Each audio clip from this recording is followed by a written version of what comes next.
So there are many reasons why institutions fail to anticipate change.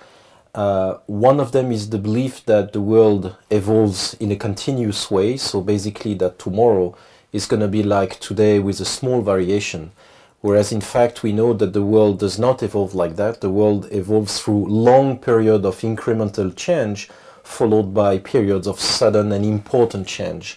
And so therefore, if you assume that tomorrow is going to be like yesterday with a small variation, most of the time it's true, and then sometimes it's not true anymore, and that's when we have a big surprise with sometimes very important consequences.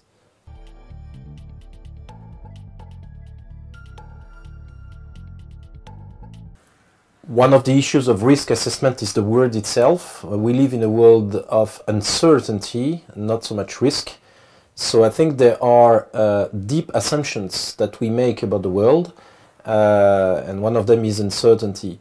And so we need to think in terms of, if I keep using this expression, think about risk assessment in terms less of quantitative things we cannot measure, and more in terms of qualitative.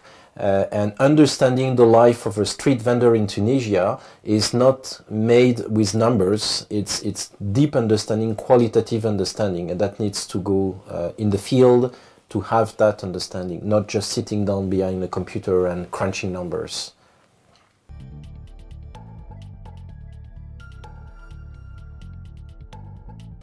Identity and culture is extremely important for two reasons. One is understanding the identity and culture of your target, the country you analyze, the region you analyze, because again, it's not just about numbers, it's not GDP or the number of houses that are built and so on.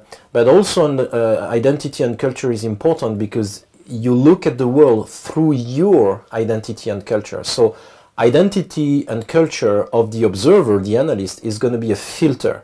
And you look at the world through your filter. It creates assumptions, it creates hypotheses, and most of the time those assumptions are not explicit. So you don't even know that you make assumptions about how Moroccan behave, or African behave, or even American behave, even your own people behave. So identity and culture provides the background within which assessment is made, and if we don't know this background, then we are blind for some things, not others, but some things. So it's going to blind us for some things, and we're going to miss important factors, and therefore we will be surprised.